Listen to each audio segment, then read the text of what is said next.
The record reflects the presence of possible parties, the defendant is present, the jury is present. Do you understand that you're still under oath? Yes. Thank you. You may proceed with your examination. Good afternoon, Doctor. Good afternoon.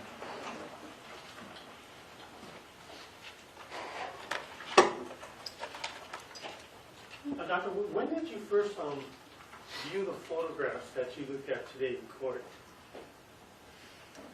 I'm not exactly sure, but I think they were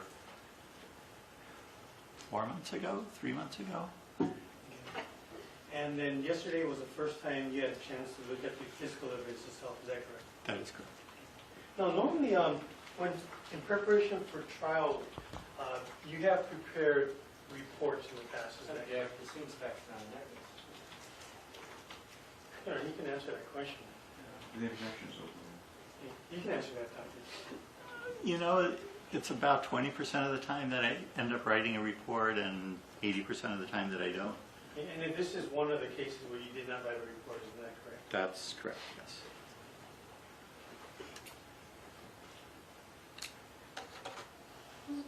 And Dr. Lawfer, you're not board certified in forensic pathology, are you? Correct. That's true. In fact, you testified earlier that you don't have any training or certification, but you have observed and watched, I guess, forensic pathologists do their thing. Objection, misstates testimony.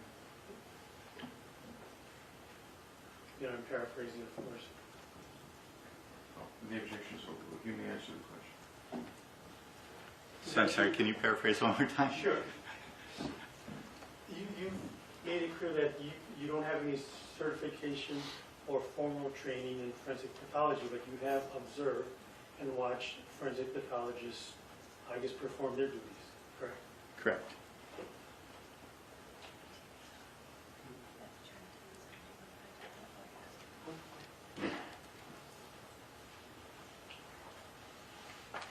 And as well as with respect to autopsies, I guess you testified earlier that you did do some autopsies as a medical student, is that correct? For the last 35 plus years, yes. Have you performed any autopsies where you actually were the person that signed off on the autopsy reports? Yes.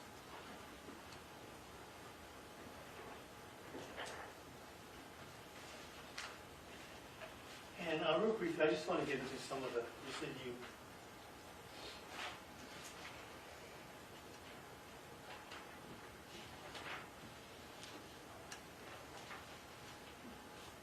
currently, are you still engaged in any other businesses that you testified to earlier? You mentioned that you had started approximately 24 businesses and have invested in another 35. Are you involved in any of that? Yes. Okay. So how many of those businesses are you still involved in? 12? And the other businesses are, I guess this is starting from the 90s? Correct. Yeah, so sold or gone public or in some other way become liquid. And you testified that, or your words were, you said your wife is a federal prosecutor? She was. So, okay, so she no longer is. Correct. And so she's in private practice, I think? She does some pro bono stuff, but she took most of her time to raise my 2 kids. So So she's not practicing anymore. she's not actively practicing. She's still actively licensed, and we still pay bar dues every year, but she only takes a few cases a year. Okay, thank you. Now,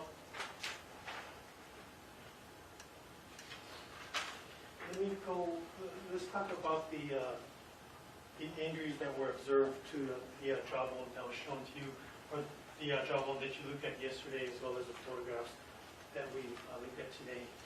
Now, prior to testifying, you had a chance to meet with us for the first time as well, the prosecution. Correct. Is that correct? Yep, this morning. And you did, well, is your testimony that, in your opinion, you believe an animal caused the injuries to the right side of the jawbone that was referred to this morning? Is that correct? Which my recollections, there were a number of marks there. Are there certain ones? Well, let's that- start with the 4 linear marks that you testified to. Is that correct? They were caused by an animal, most likely the front incisors of an animal, yes. And before coming to court, though, today, it was your opinion that a wild boar or a pig had caused those. Isn't that correct? Objection, misstates testimony. Seems that's not another. Also saying the objection, you may rephrase the question. Yeah, you had an opinion, Dr. Lawford. Isn't it true that you have an opinion with respect to what type of animal may have caused those injuries? Yes, And that your opinion was that it was a wild pig or a boar, correct? it's consistent with that, yes. And in fact, your opinion is that the wild pig or boar would have been about 150 to 200 pounds or even more, correct? On that order, yes. And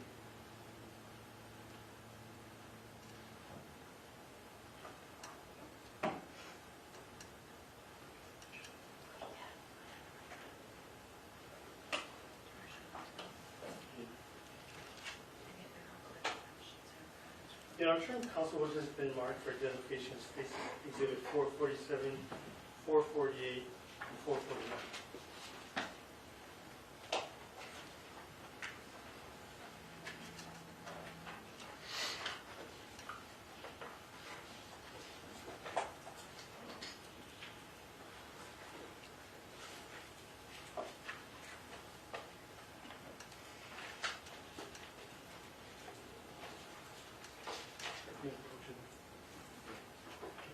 Intermediate approach. You may Constitution.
Proceed.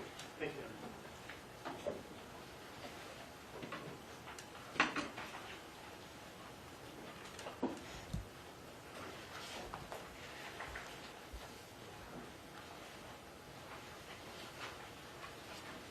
Okay, Dr. Loff, I want to show you what's been marked for identification space exhibit 448 and 449.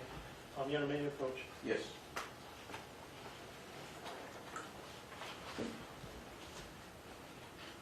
And if you could just take a look at that, and I'll ask you questions when you're done.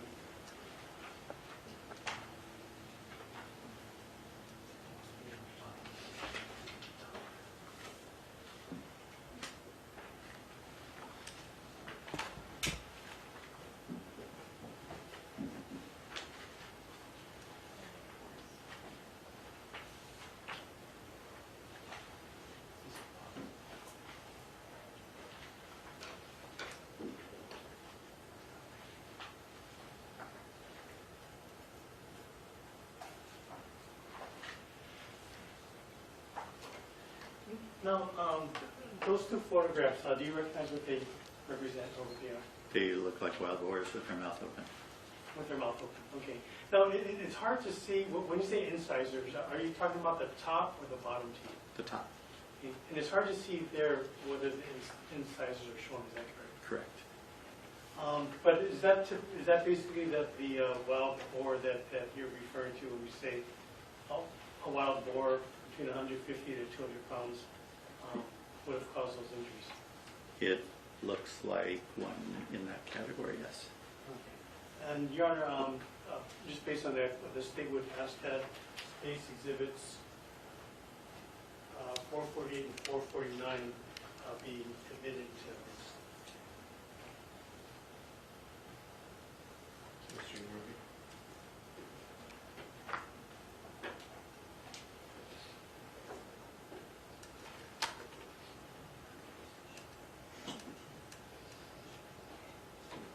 Your Honor, if those pictures don't show the top teeth, given the testimony, I believe they're irrelevant at this point. You know, again, it's for the overall effect. The testimony is that the wild boar, approximately 150 to 200 pounds, would have caused the injuries that Dr. Lawford is All right, before we proceed to evidence, state's exhibits 448 and 449. Thank you. Your Honor, permission to retrieve it. Granted. And permission, thank you, Doctor. And permission to publish on it. Granted. Okay, you don't have to get down, Doctor. You can stay up there. I'm showing you.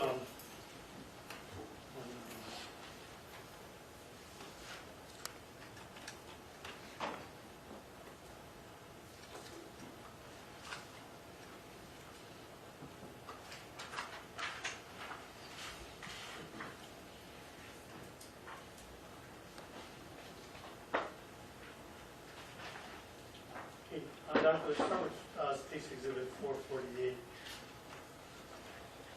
Now, this wild pig here, and I'm going to put this side by side with State's Exhibit.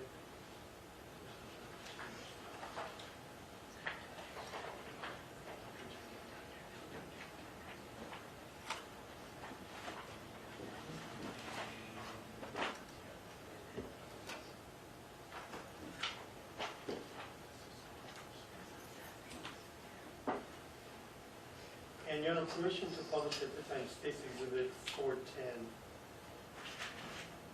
Granted.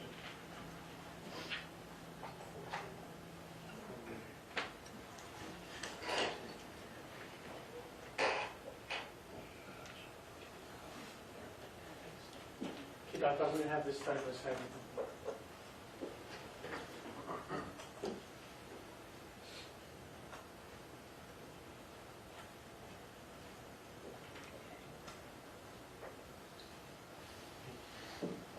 Now, Doctor, you're saying a wild boar between 150 to 200 pounds or more would have caused the linear, those four lines that you see in the middle of the right mandible, is that correct? Correct. Did you have a chance to look through some kind of magnifying glass or assistance to see how deep the lines went in those the four linear lines on the right mandible? I did, yes. And did you take any measurements? I did not. For example, do you know how far apart the lines are from each other? Only using the scale that's on the photograph. And is it your testimony was it your testimony earlier when the defense lawyer asked you that the same tooth would have caused lines 1? If we go through lines, if we number them 1, 2, 3, 4, was it your testimony that the same tooth would have caused lines 1 and 2 of the animal? Correct. And also your testimony that the same tooth from a wild boar would have caused lines 3 and 4. Exactly. That is ambiguous. I think it's confusing in this. It sounds like Dr. Lockhart was confused. The objection's overruled.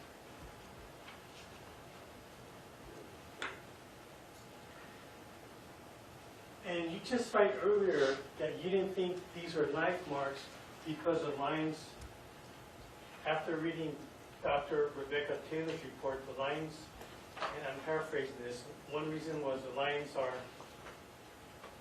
straight, No, they're parallel. oh, I'm sorry, parallel.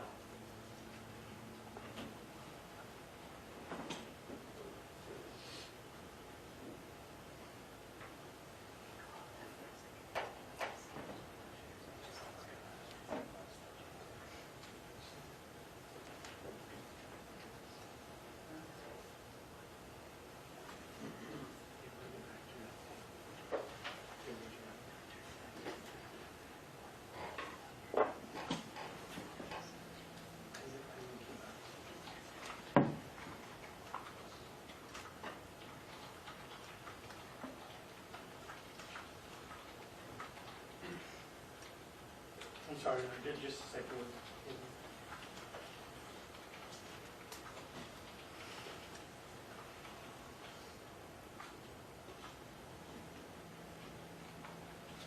Let's just stop these here.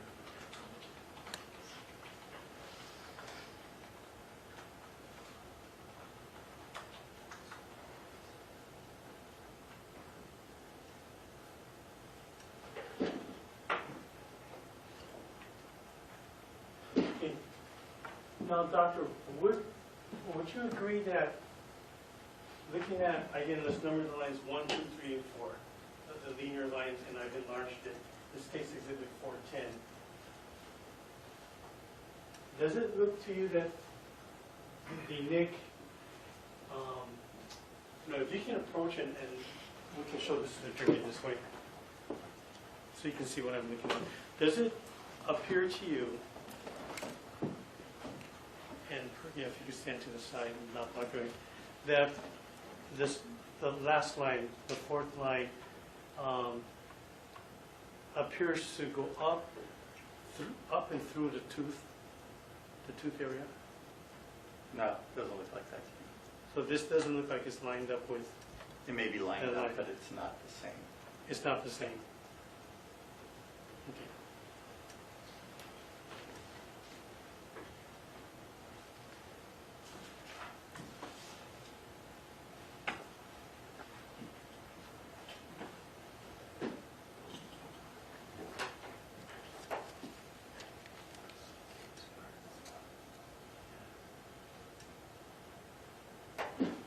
And then it's also your testimony, I'm looking at the, I guess, the shaved portion of the right mandible area that you observed earlier, is that correct? I'm not sure I know exactly which one you're talking about. Okay, I'm pointing to the middle of the mandible, which is blown up on the screen, states exhibit 410. There's like looks like an area where some bone has been removed. So a lot of that is actually how it appears naturally because the muscle attaches there. So I don't think you can say the bone's been removed without also saying that everything connected to the bone was removed. So if that's the case, would it appear identical on the other side? Not necessarily. And let me show you the other side.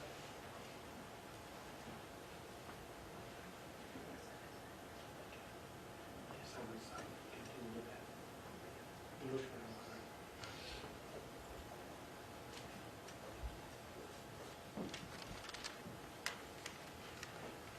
And the other side.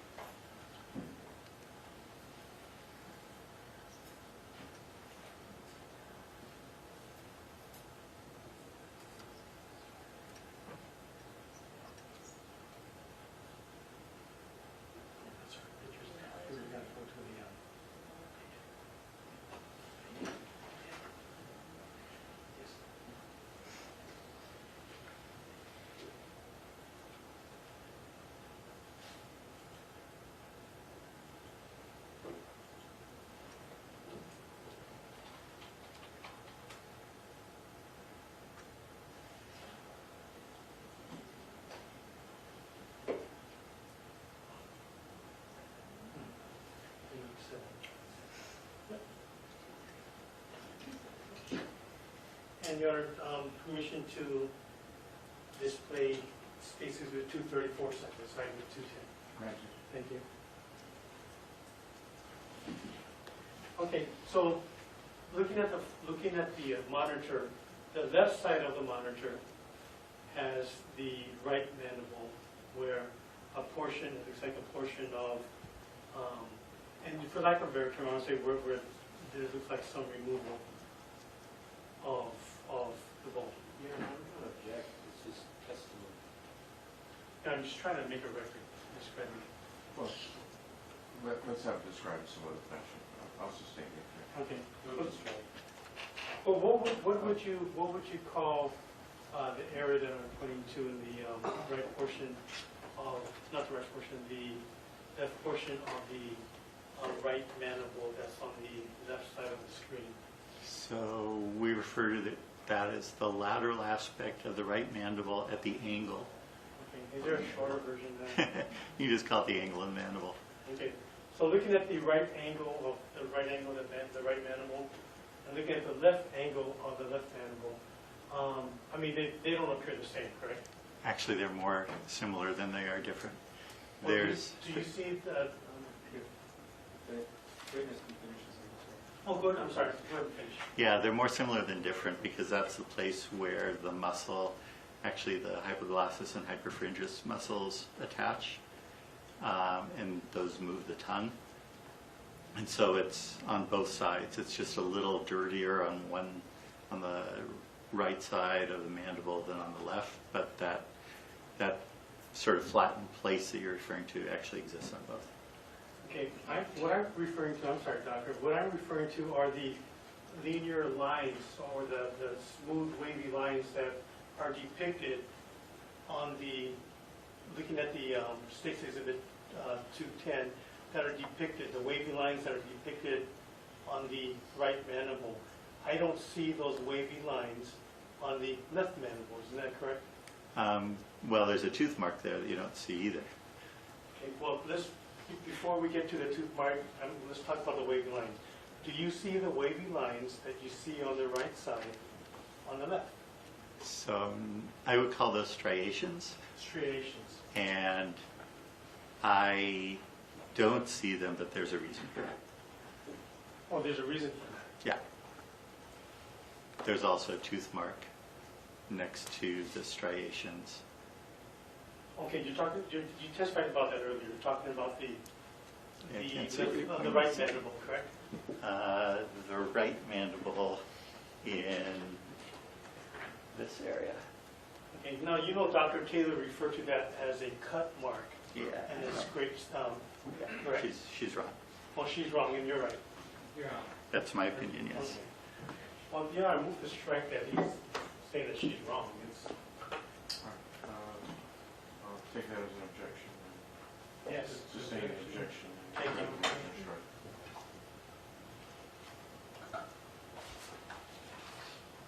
You don't have a degree in forensic anthropology, do you? I do not.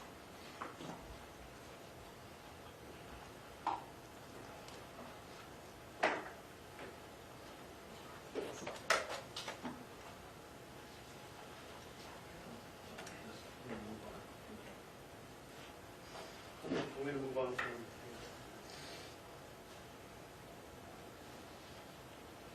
Now, you also testified that you had a chance to not only look in photographs, but you had a chance to physically observe a pair of black jeans, correct? Yes. And before, excuse me.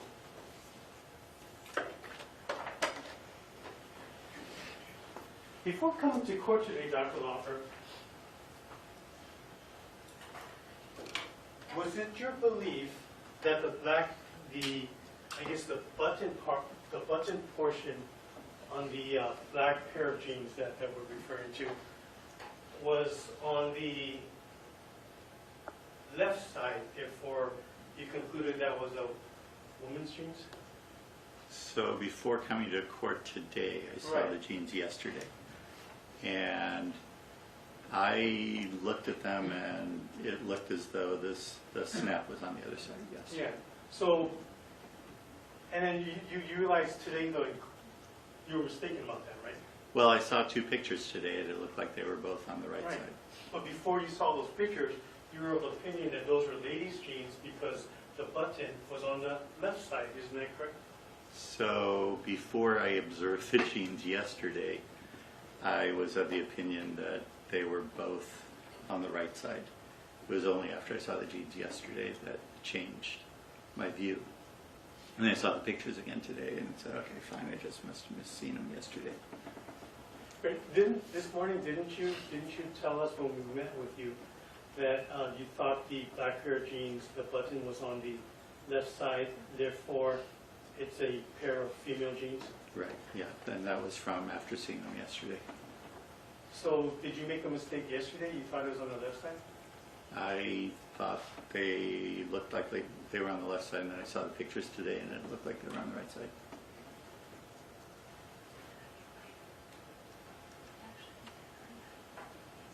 Because you did examine the pair of black jeans physically yesterday. I did, yes.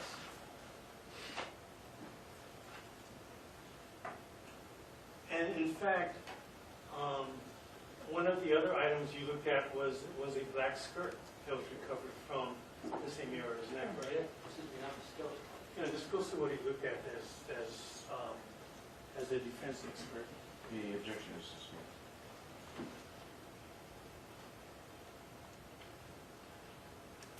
And when you mistakenly thought the button was on the left side, at that time I guess you concluded that that was a pair of women's jeans, correct? Correct.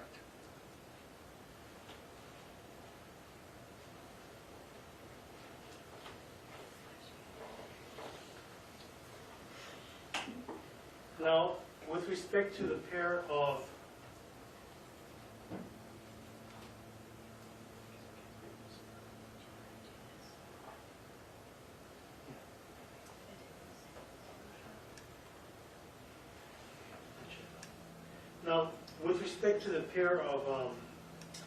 blue jeans, again, you had a chance, you looked at photographs prior to coming to Hawaii, right? Yes, And then you looked at the actual blue jeans itself yesterday.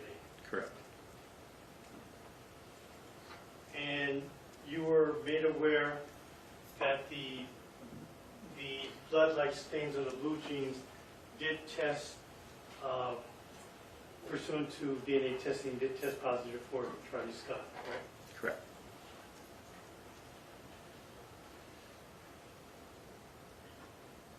And then your testimony today, though, well, again, the button on those jeans are on the right side, correct? Correct. And I think your testimony was normally if it's on the right side, that's a pair of male jeans. Correct. And you also now agree that the pair of black jeans, the button's on the right side, again, that's a pair of male jeans. Correct. And I think your testimony further was a person wearing the jeans, if they were to wear the waist 32, length 30 jeans, they'd be approximately 5'9" to 5'10". In that range, correct. Now, before you came to court, you weren't made aware whether or not, or how the defendant wears his pants, correct? Correct. And then you were shown this morning a picture of that, correct? From you, yes. From the prosecution. Correct. And let me show you his picture.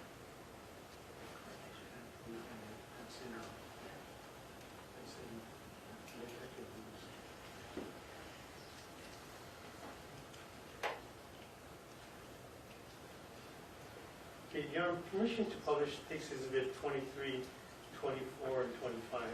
Correct.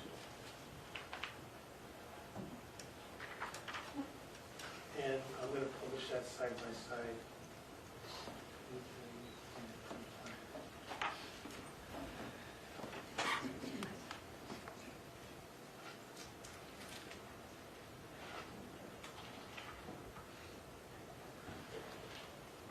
Okay.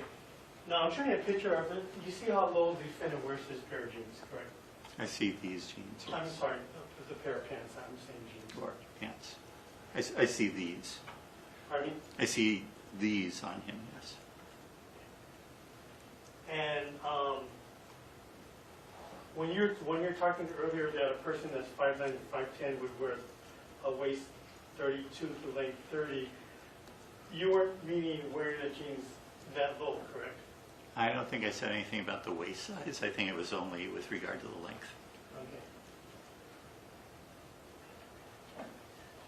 So if a person, you don't dispute that if a person wears their pair of pants down that low, a length 30 would I guess be a length from his inseam to the ground. And if you're not able to tell us that, that's fine. Well, I'll also see the picture. Are you able to tell us whether or not a person wearing a size 32, 30, wearing their jeans that low, that's 6 feet tall, would be able to, whether the pant leg would reach the ground? I'd have to measure, but for standard leg length, it looks like these jeans are 1.5 inches, 2 inches below where I might be wearing my pants. And so if you add that on, you would expect that the inseam for someone wearing the pants up higher would be somewhere around 32 inches. And he's still not there. So You said you'd have to measure, right? I would prefer to measure, yes. Okay. And right now you're just speculating? Well, I'm telling You're you not sort of measuring, from, right? I'm not measuring, Okay. but I can't see the bottom of the pants on this Right, picture. so you don't know? You You don't know for sure? I certainly don't know for sure. Thank you.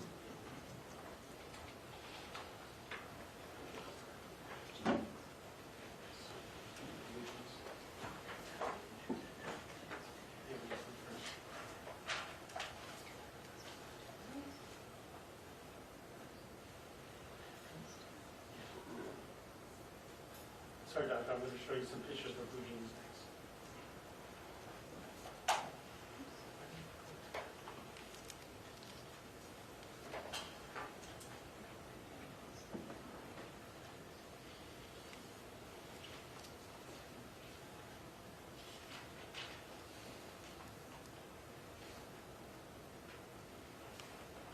And you have permission to publish State's Exhibit 258.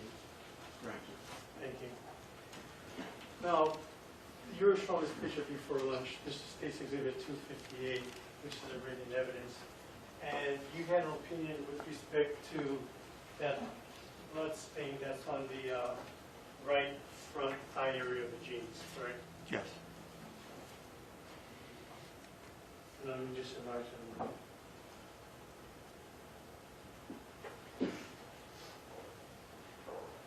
And when you're asked by the criminal defense lawyer whether or not you had an opinion as to what could have caused the shape of those jeans, your answer was a condom, right?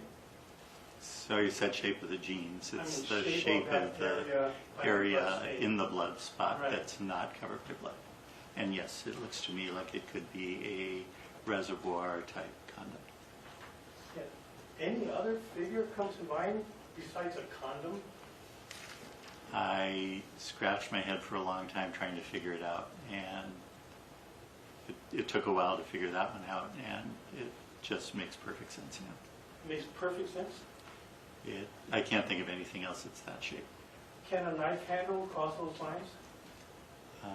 Cause this shape? No.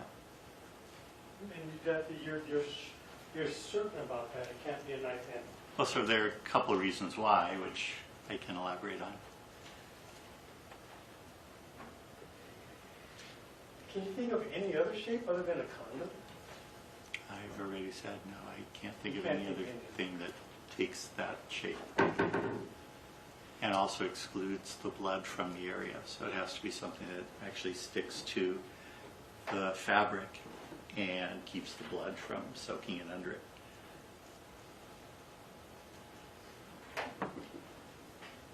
blowing that up a little bit more, there is some blood-like stains that are under there. Do you see that?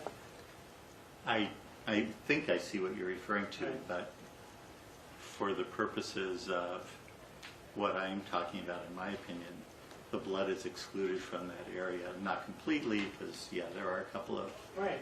other spots, Well, but you it's said- obvious that there's no blood in an area that's shaped. So to you, and Yenner made a coaching grab the pointer. Yes. To you, and what I'm going to be pointing at Dr. Lawford, maybe you should see this. You can sit down, no, sorry. Isn't this a blood-like stain here? That's consistent with this blood? And I'm pointing to the left side of the monitor. There's a small, and I'm going to describe it as a small blood-like stain area that's within the clearer area or the clearer shape, where the other parts that there is not showing any blood stain. Yeah. Wouldn't that be a little stain area right there? But the point is that there is a large excluded area, even though there might be a few speckles of blood inside of it. I'm going to show you another photograph.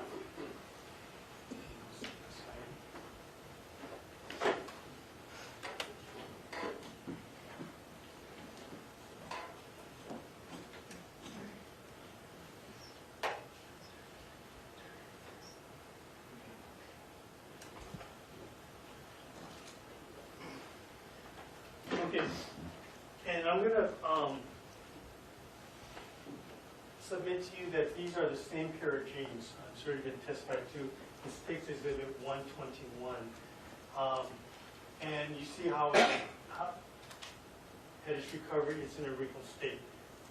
More so wrinkled than what's shown in States Exhibit 258 or 238 or 258. First of all, do you notice the photograph to the right of the monitor? States Exhibit 121. I do see it, yes. Okay, I'm going to blow it up a little bit.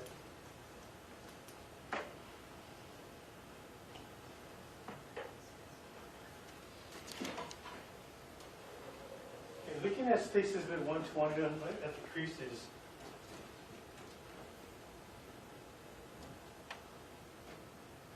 isn't it possible that the pants could have been creased up and the blood transferred from one side to the other, and therefore it leaves that arrow-like mark that's depicted in that jeans? Lots of things are possible. I think it's unlikely, though. Is it possible? Your Honor, I am getting a couple of speculation, possible. Infections on As I said, I thought it was possible, but unlikely. And your reason or your opinion for being unlikely, I might as well ask you because I know the rest. Go ahead. So the cleared spot within the blood spot is asymmetric. In order to have the sort of butterfly thing where you fold the paper and the ink's there and you get a Rorschach that's symmetric, it has to be symmetric. So to say that the part above and the part below were created by folding in the middle is not possible because those parts of the stain are not symmetric.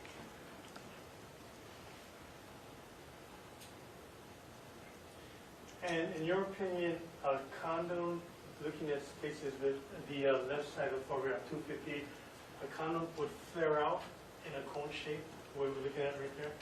Yes.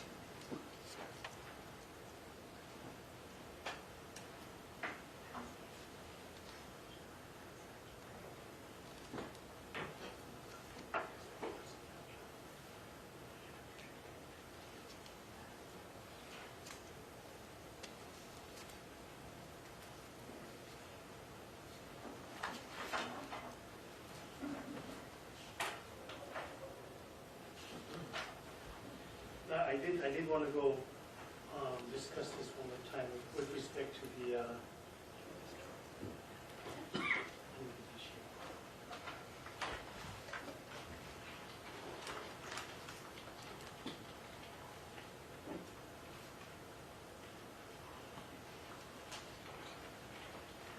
And your permission to publish Case Exhibit 412. Granted.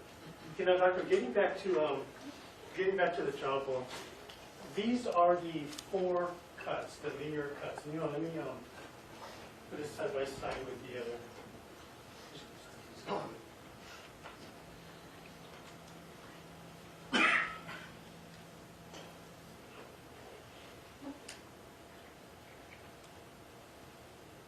And your permission to publish Exhibit 413A. Now, these are the linear cuts of the 4.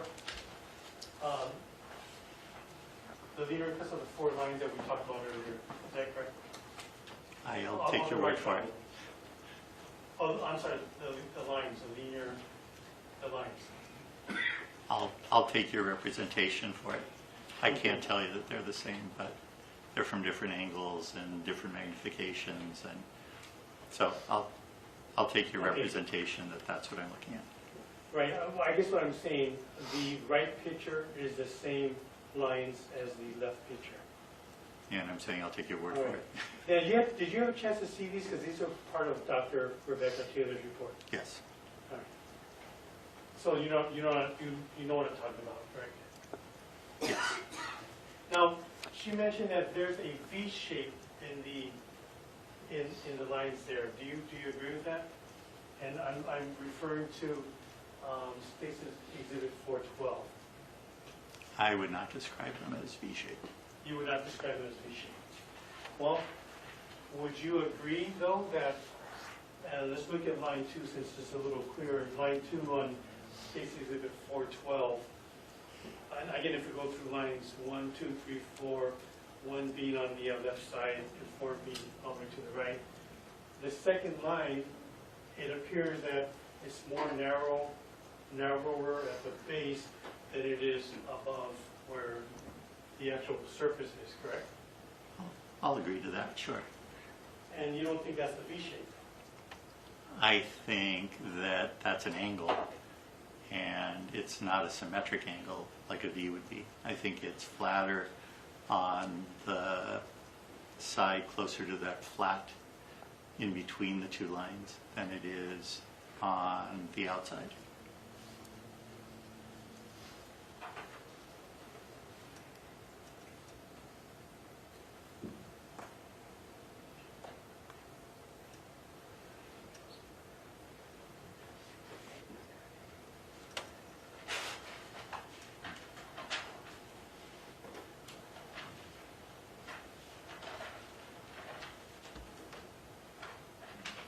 Okay. Now, you also testified with respect to the blue jeans when the defense lawyer asked you, I guess, the substance of your testimony was there was no blood near the pocket area because a person would tend to, I guess, wipe their hands if their hands had blood on it around their pocket area. And you recall saying something to that effect? So I remember saying that there was no blood around the pockets, Right. and that if someone had blood on hands or gloves or whatever, a natural tendency would be to have your hands near your pockets. Okay. Now, you didn't say anything about gloves. You're saying that now, right? I think I talked about grease when you're working on a car as well as blood. Yeah. No, I say gloves, not grease. Oh, gloves. Right. You just say gloves right now. Yeah, I think I spoke with you about gloves, but I don't recall Because saying you were gloves. I asked you earlier that, hey, if you had gloves on, then you had no need to wipe your hands because you got gloves on, right? That is what you asked, yes. And you I agree. don't agree with that. You don't agree with that. You still wipe your hands even if you had gloves on your pants. Well, it's not that you're wiping them per se, it's that your natural tendency is to put your hands in your pockets or around your pockets, Even with gloves on. even with gloves on. And when you say natural tendency, are you talking about everyone? I'm talking about the vast majority of people and the vast majority of garments that I've seen where there was blood somewhere on the garment. And you can't be talking about golfers, though, because they take their gloves off when they're ready to putt. Yeah, you mentioned that. Golfers don't have blood or whatever on their glove at the time. And they're taking their glove and putting it on and taking it off for different reasons.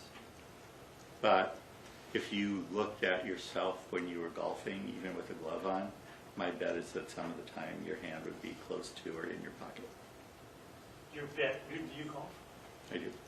And you put your gloved hand in your pocket? I even put my glove in my pocket. You put your glove in your pocket, not your gloved hand. I know that if I'm reaching for a marker, for instance, or whatever, I'm going to put my hand in my pocket.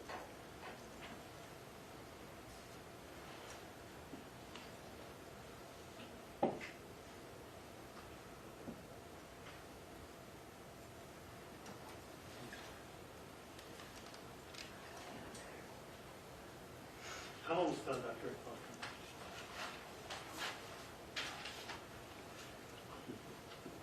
How much are you getting paid to testify today? I'm not getting paid, and my time is being compensated By, by,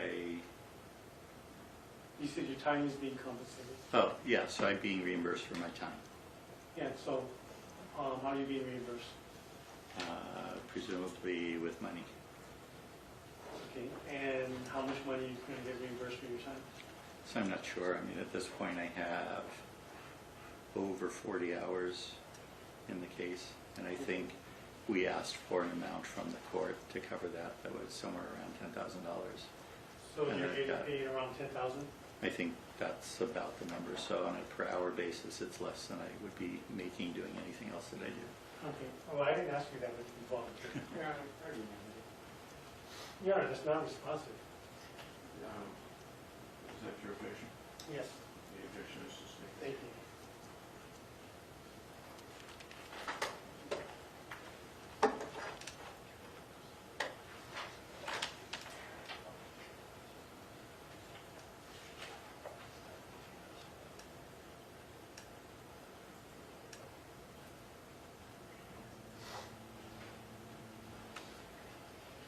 Thank you, Dr. Long. I have no further questions. Read your dissemination. Thank you. Nate, you're asked about, you're shown the picture and asked about the line and kind of closer to the teeth being lined up but not the same as the lower striations. Do you remember that question by the prosecutor? Yes. Can you explain what you meant? I mean, if you have random spots, some of them will align with other spots, but it does not appear to me that there was a consistent, continuous mark between the tooth line and the other mark that was on the jaw. So that's what I meant. And you mentioned also that there's a reason you don't see the striations on the left side of the jaw. Correct. And what are those reasons? So there are many reasons, probably the greatest of which is those lines are being caused by an animal sort of pulling the tissue away. And it may well be that they didn't pull the tissue away from the other side. It was already gone, having dissolved away, or being taken off by maggots or whatever. No, I object, because that calls for speculation, this fact's not in evidence. The objection is sustained. I move to strike the last answer. The last portion of the response is stricken. The part beginning with maggots? Okay.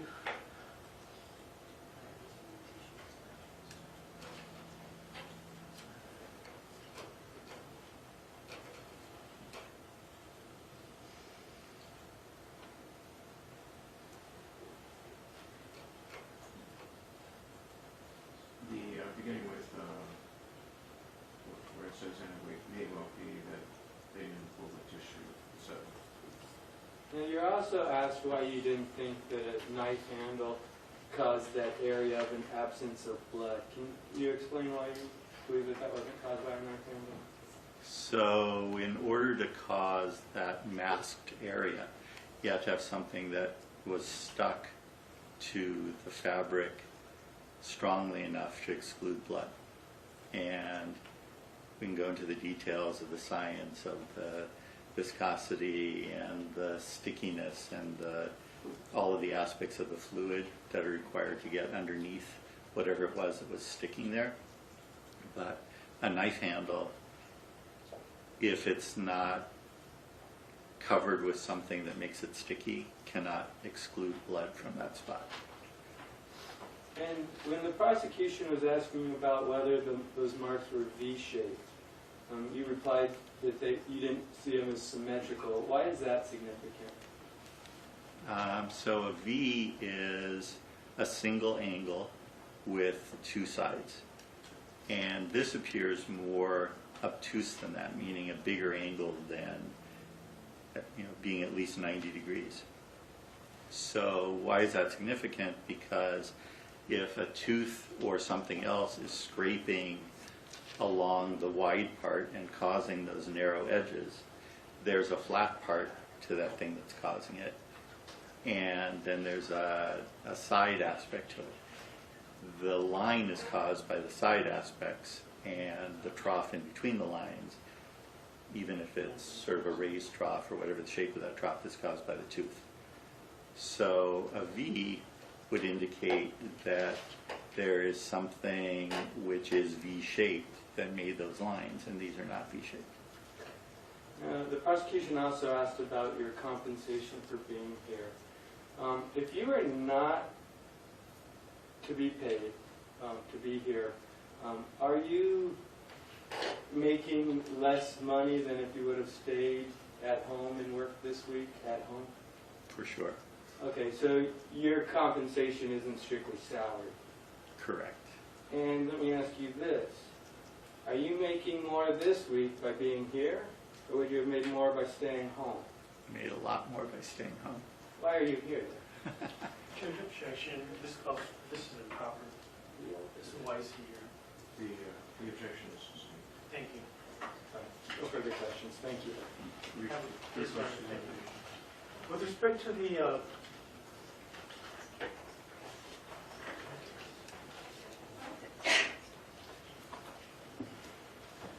looking at State's Exhibit 413A, I'm going to permission to publish that up there. You did agree that the line or the base of the line in Exhibits 1, 2, 3, and 4, it is smaller at the base and it widens up at the top, correct? At the surface. Maybe I should show you the other photograph that we had it on.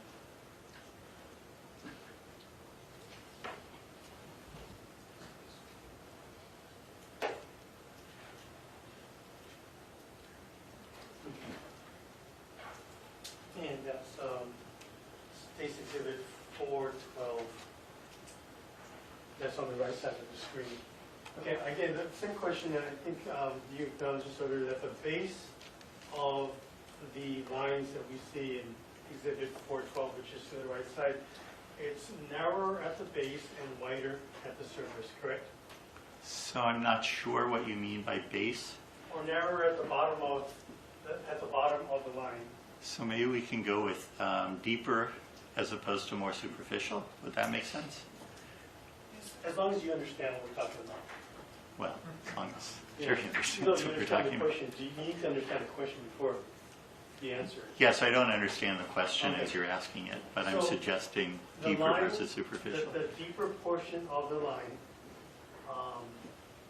is narrower than the superficial or top portion. Objection. Making ambiguous. The objection is sustained. Okay, let's look at again, we used this example last time. Let's look at, if we were to number it in State's Exhibit 412, which is the right side of the monitor. The first line to the left would be 1, second line 2, third 3, the fourth line 4. Okay, you understand that? Yes. All right. Now, looking at the second line, how would you describe the shape of that line? It's straight.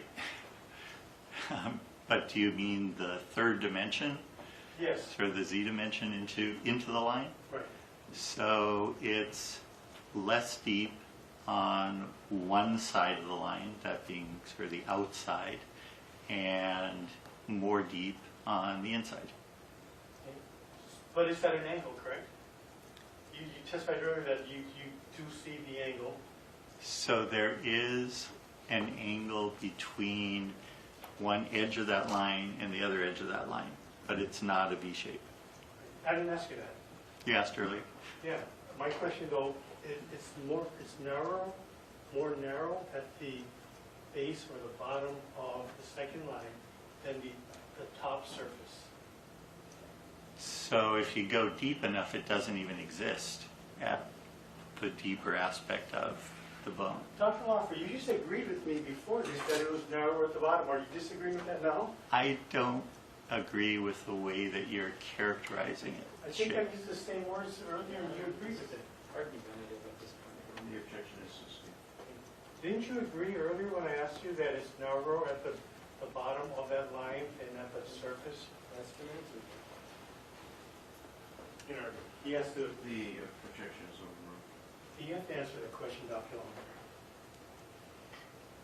I think that using narrower or wider is appropriate, and I don't see a difference in the width of the line. It actually appears to be about the same width from one end to the other. If you're saying, is there an angle between the part of the line that is not cut and the part of the line that is cut, then yeah, there's an angle there. Isn't But that that's what- not isn't that what saying you- narrower or wider. No, you just, I'm not sure what you just said, but earlier, didn't you agree that the cut in that line, and I'm going to just refer to it as a cut, whether it's made by an animal or a tool, that the cut, the bottom of that cut, I'm talking into the bone, is more narrow than the top portion. I mean, it's just looking at it, is it obvious? So, The objection is overruled. You may answer. Isn't it obvious? so I think you are mischaracterizing what's on this picture, because the line is an artifact made by what's missing from the area between the lines. It's not a line in and of itself. It exists because of what was removed between the two lines. Okay, now I absolutely don't understand what you just said. I'm sorry. But didn't you agree earlier that it was narrower at the bottom than it is at the surface of the line number I two? mean, this is beyond the scope of reading. The Yeah, objection is, I'm sorry. the objection is overruled. Okay, please answer that question now. And I'm almost done. If you can refresh my memory with regard to the question and the answer, that would help. But I can tell you right now that narrower is not how I would describe one side of a line. Because narrow describes width and not shape. Is it wider at the top than it is at the bottom of line number two? So again, we have to define top. Is top the surface, which is how I would describe The top. surface, correct. And then the bottom is the clearing in between the two lines. That's correct. So there is a distance between the top and the bottom. And that distance on the edge is what we see here as a line. And that line is deeper on the cleared side of the line and not as deep on the more superficial part of the line. So in order for a boar to make those lines, if a boar's teeth are not pointed, the incisors are pointed, it wouldn't leave that impression in the bone, would it? So that's where I think the confusion lies. The mark made by whatever caused this, possibly boar, is the part between the lines, not the lines. The lines are an artifact of the fact that the boar scraped with its relatively flat insider down on the bone and created a deeper area there, leaving a less deep area that we are seeing as the lines. So that's not the shape of the tooth? of a boar tooth? The boar tooth is again what's between the lines, not the lines. Yeah, I have no further questions. Are there juror questions? Yes, Your Honor. All right, please, counsel, please go ahead. All right, we'll have the jury wait in the jury room. And, we'll deal with the questions. Judge.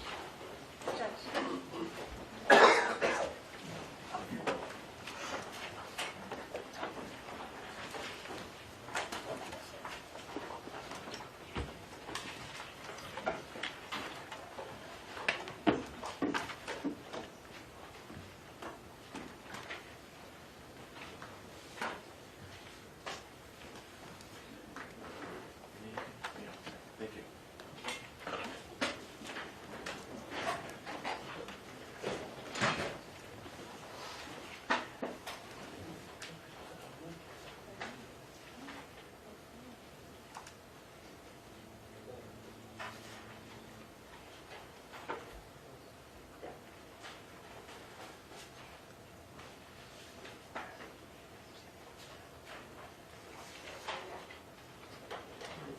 The record reflects that the jury is no longer present in the courtroom and the witnesses have left the courtroom. First jury question form. One question it reads, wouldn't it be true that a blunt, sharp object would create a clean-cut type of damage / injury versus a tooth which has a cylindrical shape which would cause a more jagged, scraping, linear injury, uneven along the edges? Mr. Nardi. It assumes facts not in evidence to the extent it assumes that a tooth has a cylindrical shape. Mr. Rivera. You know, no objection based on the testimonies that have been I presented. think the photographs introduced by the state actually show that it is not I'll cylindrical. sustain it. Next jury question form. First question, would an animal attack on the jaw bone qualify as a full or modified trauma? Mr. Nardi. Ambiguous? Mr. Rivera. You know, that's confusing, I'm not sure what it means. I'll sustain the objections. Next question, regarding your compensation for your testimony today and this case,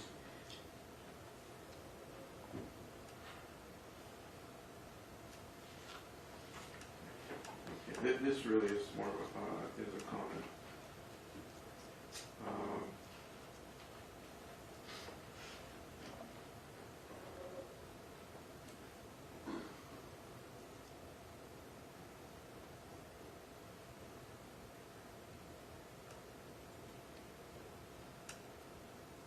He's sharing an observation.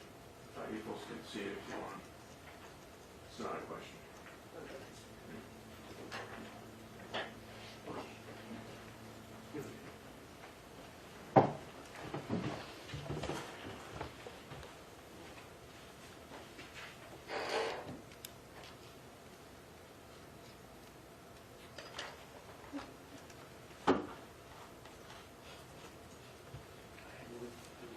I'm assuming both of you are objecting to that. Yes, sir. It's actually considered. Hmm? Are you objecting? Yes. All right, sustained. All right, next question. How many times have you seen premia in pregnancy related to domestic violence, rape, the act of sex? Mr. Nardi.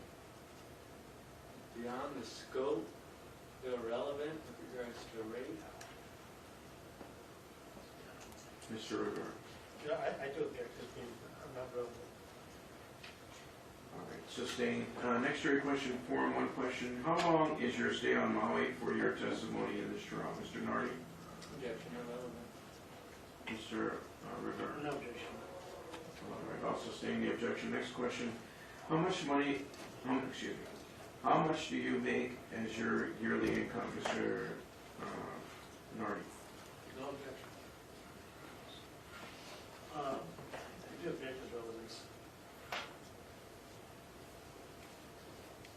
I'll sustain the objection. Next question, or next jury question form.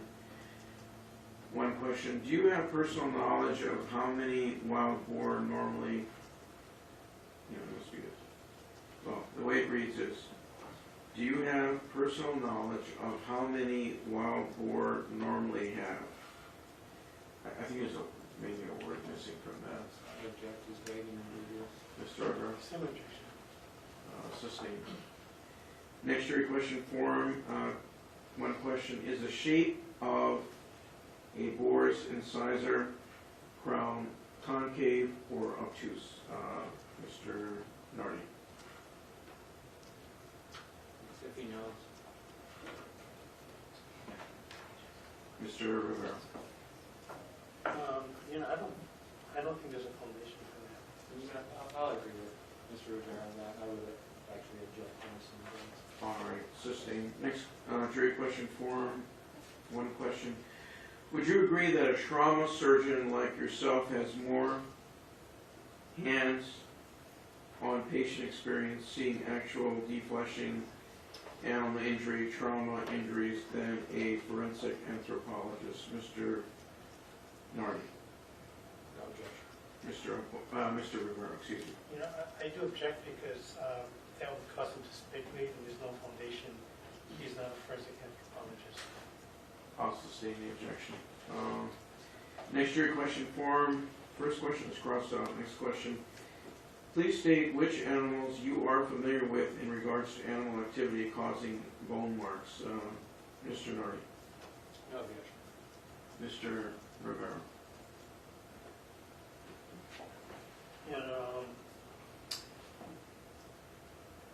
I think there's a lack of foundation for that as well. There's no training or instruction he's received with respect to. I'll allow the question. Next question. In Exhibit 258, within the blood stain, there is another clear area above the condom area. What do you think accounts for the second clear area? Mr. Nardi? Beyond the scope. Mr. Rivera? No objection is already applying this to that one area. I'll sustain the objection.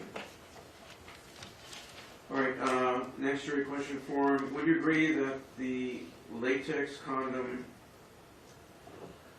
acted like a barrier to the blood stain on the jeans, as does latex gloves on a medical personnel's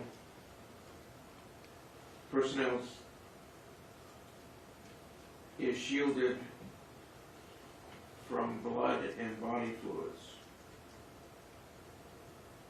Mr. Nardi? No objection. Mr. Rivera? It assumes facts, not an evidence with respect to medical personnel's latex. I'll allow the question. Next question. Would you agree that the prosecution state attorney was asking you hypothetical, unrealistic questions, reaching for answers, setting you up to speculate, but you did not? Mr. Nardi? No objection. And Mr. Rivera? Purely argument. All right, sustained. Next question, our next jury question form, first question. Would you agree that the Hawaii State Prosecution during questioning was setting you up to speculate and not answer factual questions? Mr. Nardi? No objection. Is that the same form, Your Honor? Sorry? Is that the same form? No, it's a different one. Yes. Same objection, argument. Jeez. I'll sustain the objection. Next jury question form. First question, do you have personal knowledge or training to know if a decomposed body is easier to dismember versus a recently deceased body? Mr. Nardi? No objection. Mr. Rivera? No objection.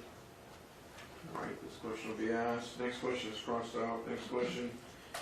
Wouldn't the volume of bodily fluids, parentheses, not limited to blood, urine, amniotic fluid, close parentheses, be decreased in the decomposition process. Mr. Nardi? Beyond the scope. Mr. Rivera? I'm sorry, Your Honor, can you go read that one more time? All right, wouldn't the volume of bodily fluids, parentheses, not limited to blood, urine, amniotic fluid, close parentheses, be decreased in the decomposition process? No objection.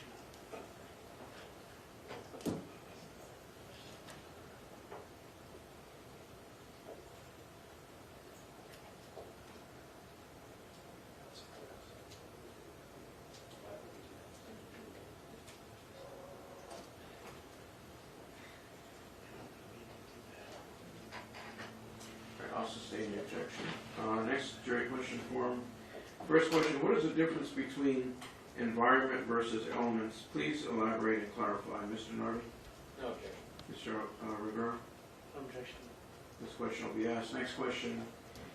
Your profession is to preserve and or save one's life and perform procedures to prevent unnecessary pain, damage, and or trauma. Mr. Nardi? That's, no objection. Mr. Rivera? Your Honor, that's a statement, not a question. So I would object.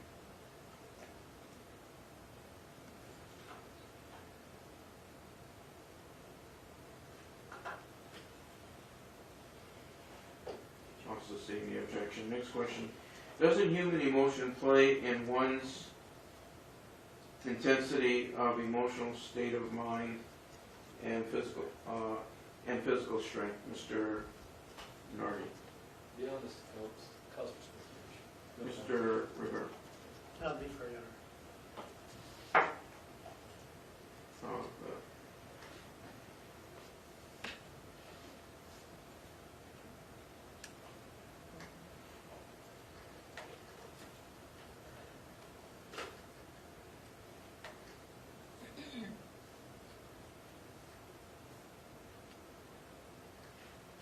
I'll sustain the objection. Next question, next form, first question. Does your profession include basically medical investigative efforts on behalf of law enforcement agencies? Mr. Nardi? I think it kind of misstates the testimony and his results beyond the scope. Mr. Rivera? I agree that it misstates. All right, sustain the objection. Next question.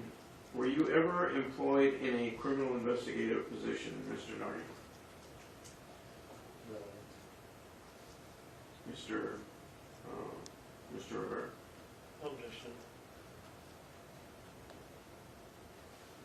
All the question. Next question. What type of evidence, parentheses, cloth, plastic, metal, wood, vegetation, etc., close parentheses, was tested after being left in the desert for 10 years? Was it discovered in an enclosed or buried environment? Mr. Nardi? Yeah, and I think if the testimony regarding that was either objected to and sustained or stricken, and consequently that is beyond the scope and not relevant. Mr. Rivera? I object to relevance.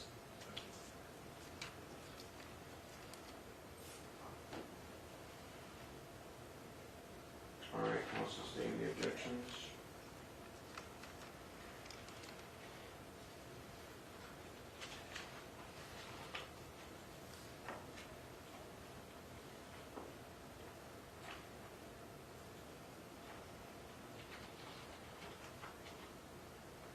Okay, next jury question form. It does look like, I don't know, somebody must have spilled something on the corners of this. Maybe one of the jurors.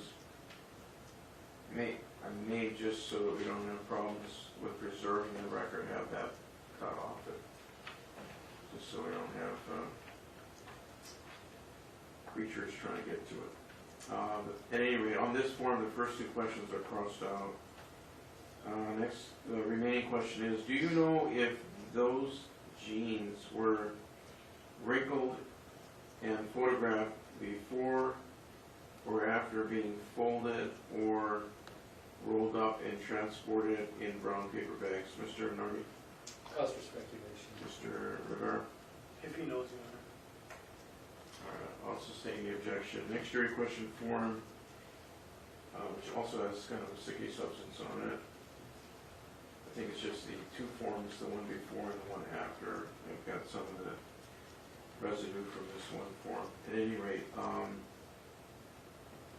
first question, do you feel the markings of the jeans surrounding the jean pocket area may be designer type of intentional fashion denim fading features?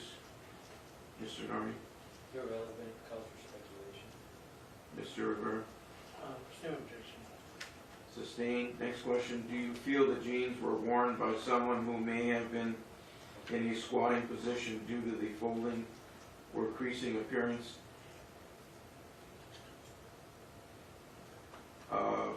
of the front blood stain? Mr. Nardi? No objection. Mr. Rivera? I think that'd be speculation on this part.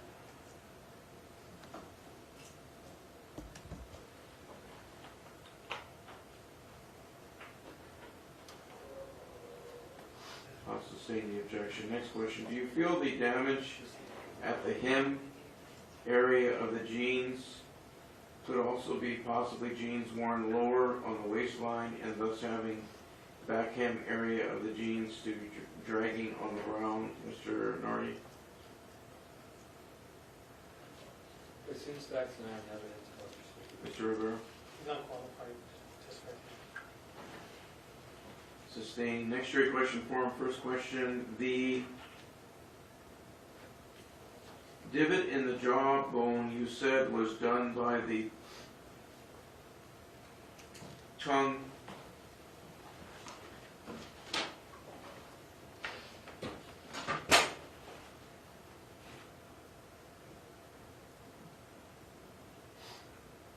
is a darker shade than the rest of jawbone. Why is that?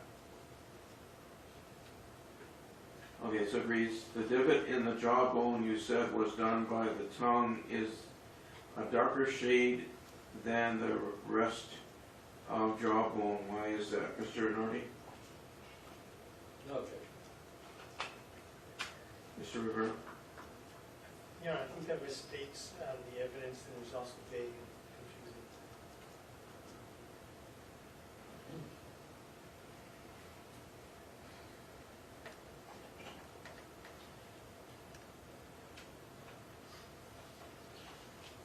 All right, I'll sustain the objection. Next question. The divot also has unusual markings. What is that from? Mr. Nardi? No objection. Mr. Rivera? Yeah, it's vague as to what they're referring to as a divot.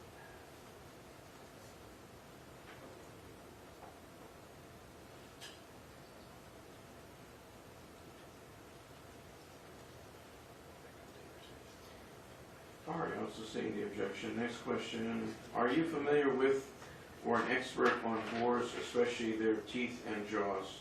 Mr. Nardi?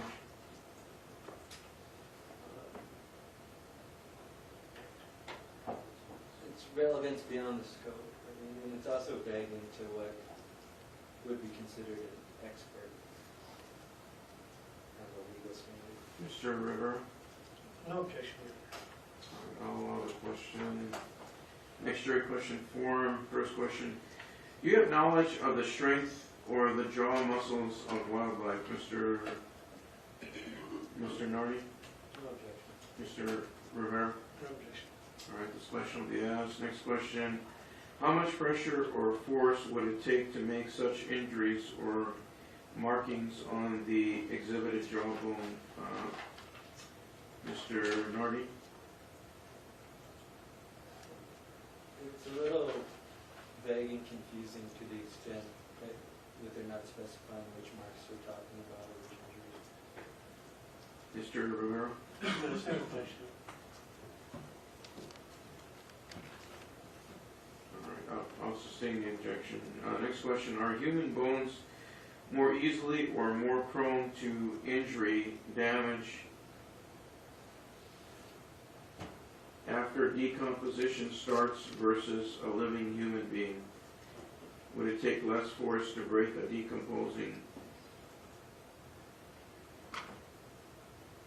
human bone structure? Mr. Nardi? No objection. Mr. Rivera? I do object because he's not board certified and qualified to answer the question.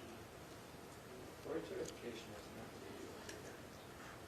He's qualified as an expert in accident reconstruction, mechanisms of injury, biology. Not in forensic pathology. Forensic pathology.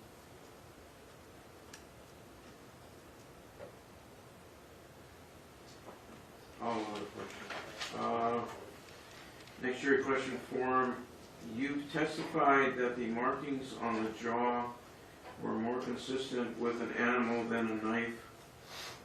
Would you say that maybe a pig, dog, cat, rat, or mongoose could create such a mark? Mr. Nardi? No objection. Mr. Rivera? Right now, there's lack of foundation with respect to answering all. Talk about the body All right, I'll allow the question. Next question. Would you say that if indeed the marks were made by an animal, you would see multiple marks, but not symmetrical / identical marks? Mr. Nardi? begging. Mr. Rivera? No objection, it goes along with the first question. All right, I'll allow the question. Next jury question form. First question. Have you ever hiked or did hunting in Hawaii? Mr. Nardi? No. Mr. Rivera? Well, actually, No it's objection. irrelevant. Mr. Rivera? No objection. Okay, I'll allow the question. Next question. If you feel animal teeth cause the markings on the jawbone, what type of animal teeth is it most likely from? Mr. Nardi?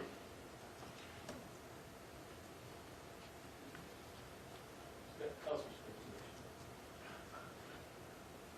speculation. Mr. Rivera? He's already testified, so, but I have no objection.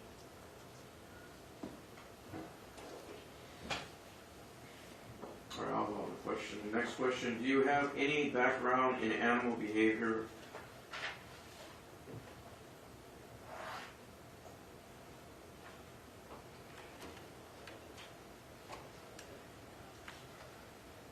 I think this question is this next word, or anatomy. Maybe that, I think that's, hold on. Please elaborate. Mr. Nardi? I'm sorry, Your Honor, can you read that question? It looks like it reads, do you have any background in animal behavior or anatomy maybe? Irrelevant film story. Please elaborate. Okay. Mr. Rivera? I'll defer to I'm going to sustain the objection. Next jury question form. First question, when you instruct other physicians, medical students, and paramedics, let me start that again. When you instruct other physicians, medical students, and paramedics on cadaver, dead human bodies, do you instruct them on the different pathological tissues and organs? No objection. Mr. Nardi? No Okay. Mr. Rivera? Your Honor, I object to evidence.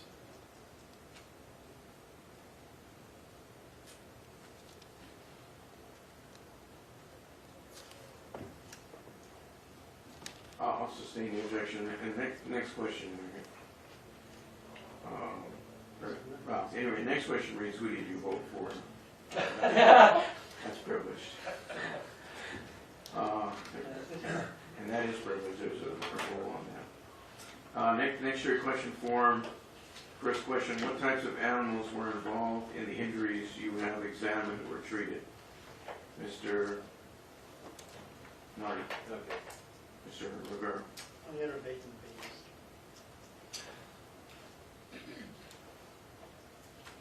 And also lack of foundation. On the objection, the question will be asked. Next, please name the types of animal inflicted injuries to your patient's studies or research. Mr. Nardi, Ambiguous, confusing. Mr. Rivera, No objection. all right, I also state the objection. Last year, question form, one question, have you ever inspected or physically handled the victim's jaw? Mr. Nardi, No objection. Mr. Rivera. No objection. All right, this question will be asked. Okay, well, this witness is departing, isn't he? Okay, so we got to do this today. Your Honor, may Ms. Jones may excuse, she has a Yes. patient that she's, thank you.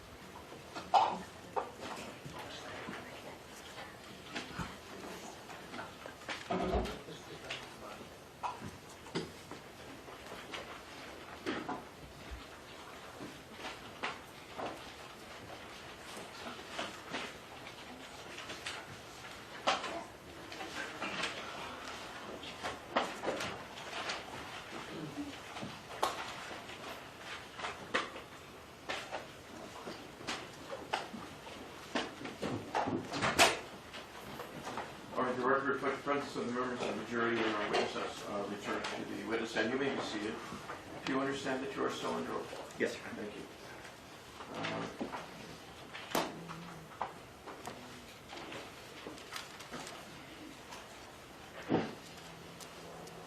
All right, I have some questions I'm going to read to you. After I read a question, I'll tell you you can answer the question. After you answer the question, if you would look back at me as you're doing right now, I'll take that as a signal that you're finished answering the question. I'll then go on to the next question. If you'd like me to read a question again, just let me know and I'll be happy to do that. All right? That's good. The first question reads, please state which animals you are familiar with in regards to animal activity causing bone marks. You may answer the question. So I've been involved in evaluating badgers, various wildcats, elephants, believe it or not, dogs, cats, wild boars,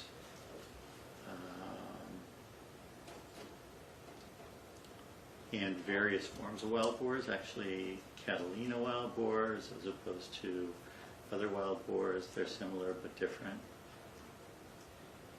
All right, the next question reads, would you agree that the latex condom acted like a barrier to the blood stain on the jeans, as does latex gloves on a medical personnel? Excuse me, let me start reading that again. Would you agree that the latex condom acted like a barrier to the blood stain on the jeans, as does latex gloves on a medical personnel is shielded from blood and body fluids? You may answer the question. Yeah, exactly. That was the point. All right. Next question. Do you have personal knowledge or training to know if a decomposed body is easier to dismember versus a recently deceased body? You may answer the question. So in forensic medicine, it's not uncommon to find bodies that were floating in water for a long period of time and partially degraded by that, or bodies that were out on the land and partially degraded by that. So there's definitely a difference. And, you know, just like if you cook meat or you try to take raw meat off of a bone, it's different. So yes, there's absolutely a difference between the two. Right, the next question reads, what is the difference between environment versus elements? Please elaborate and clarify. So they're similar and they're certainly related, but the elements are generally referred to as the weather aspects, so rain, cold, heat, etc., where the environment is all the weather aspects in addition to whether there's something in the ground, for instance, that comes up and manifests itself on the body. The next question reads, were you ever employed in a criminal investigative position? You may answer the question. Yes. Never full-time, but on a number of occasions with the Sheriff's Department or the Coroner's Department as a consultant. The next question reads, are you familiar with or an expert on boars, especially their teeth and jaws? You may answer the question.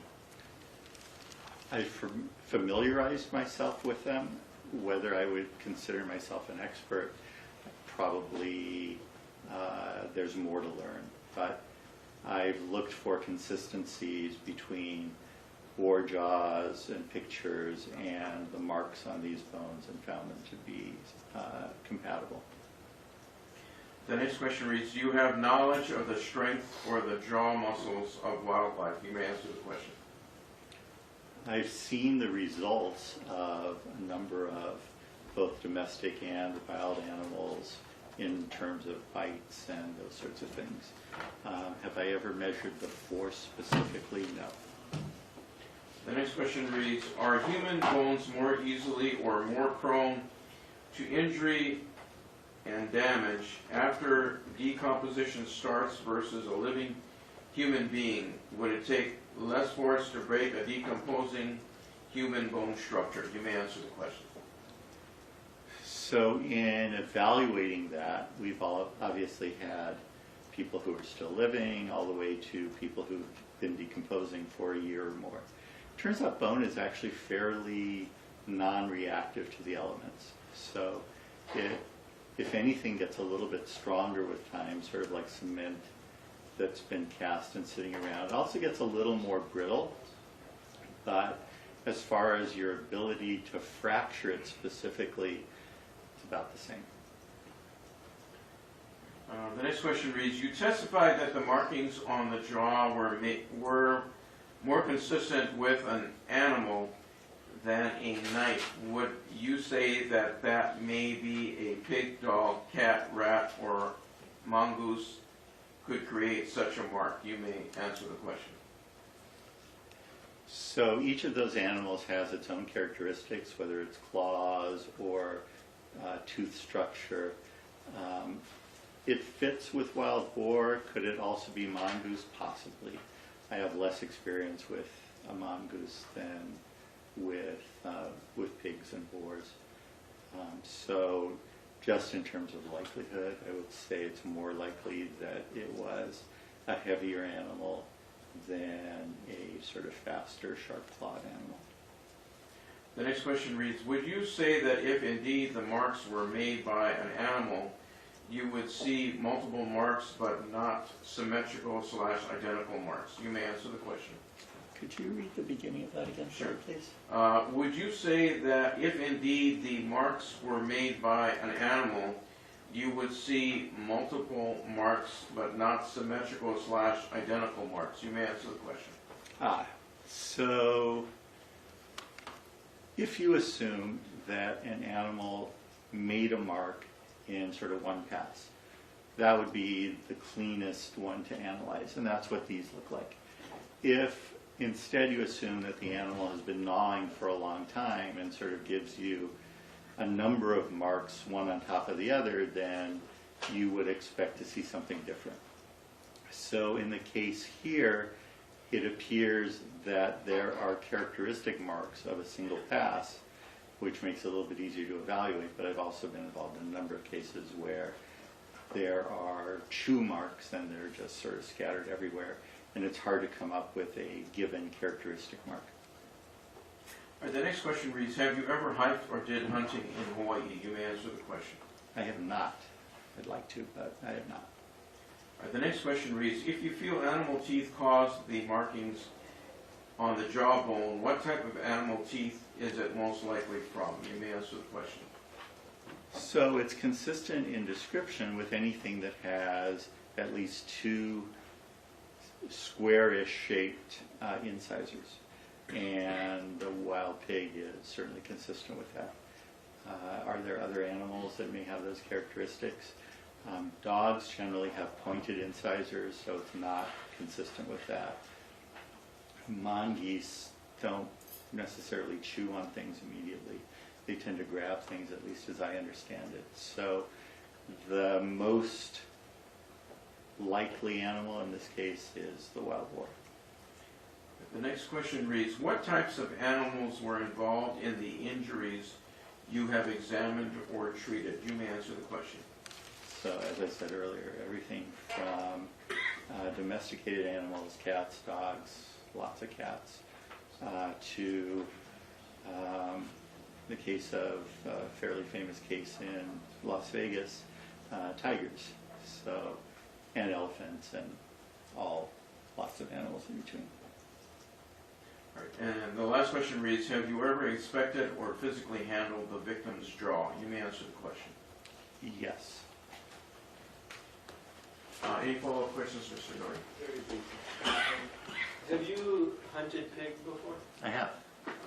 Do you consider yourself a hunter? No. How is it that you ended up hunting pig before? So I was a very poor resident, and there was a wild pig problem on Catalina. I was training in Los Angeles, and so I was hired to go reduce the population of the wild pigs on Catalina. To your knowledge, is there any reason they picked you for that job? Any objection, cause for speculation. The objection is sustained. Did you have any specialized skill that aided you with that project? I was actually a rifle person in the Olympic Games in the year that didn't go to Moscow. So our goal was actually not to shoot them because we wanted a little bit of sport, but if you know wild pigs, they are really mean and aggressive, and if you don't get them the first time, you have to shoot them. So. Okay. Now, if you're asked about how the condom compared to the glove, now if a glove was on top of those pants, would that be sufficient to inhibit the blood flow, in your opinion? So if you had a sticky glove, you would expect that it would create a masking effect and not allow blood that was introduced afterward into that area, and you'd see fingers of a glove. I was just going to ask, have you seen that masking effect that's been caused by a glove before? Lots of times. Is it consistent with the picture on the blue jeans? No. You mentioned treating somebody, I believe you said was attacked by a tiger. Yes. What was the color of that tiger? White. Thank you. No further questions. Any questions, Mr. Rivera? Yeah. So, doctor, is it your testimony that in order to cause the marks, and let's talk about the 4 lines on the right mandible that we've been discussing, is it your testimony that the wild boar would have had to take 1 pass? In order to create those, what I would actually refer to as 2 marks, Okay. with the lines on either side of the 2 marks, yes, it's most consistent with a single pass of teeth going down that direction. And with the other markings that you saw, is it again 1 pass? So there are lots of other markings. Right. Which Well, ones? but your answer was that the animal would have to make 1 pass to cause the marks that you observed. So which marks are you referring to? Just the 2 marks? Your Honor, that was the question. I believe this is an unfair question at this point. No, I'm just trying to clarify what do you meant. The objection is overruled. You may answer the question. Okay, please answer. So it's the 2 marks with 4 lines, as well as another one close to that area of sort of flatness, which also has 2 parallel lines and the mark in the middle. And when you say 1 pass, you mean the animal would have, what, taken one bite or one, when we say pass, what do you mean by that? One scrape, yeah, so Just one one scrape scrape, of the and that's teeth it. in that area, exactly. No more than one scrape. Correct. Okay. No further questions. All right, thank you very much, your excuse. Sure. All right, ladies and gentlemen, that brings us to the conclusion of today's session. Thank you very much for your service as jurors today. Please keep in mind my cautionary instructions, they remain in effect.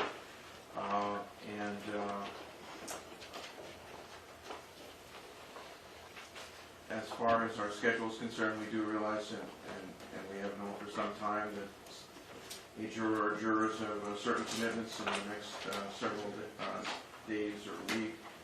And so our next court date will be November 22nd, Tuesday, November 22nd at 10 a.m. at 9 a.m. Excuse me, 9 a.m. All right. Thank you very much for your service, ladies and gentlemen. Have a nice evening.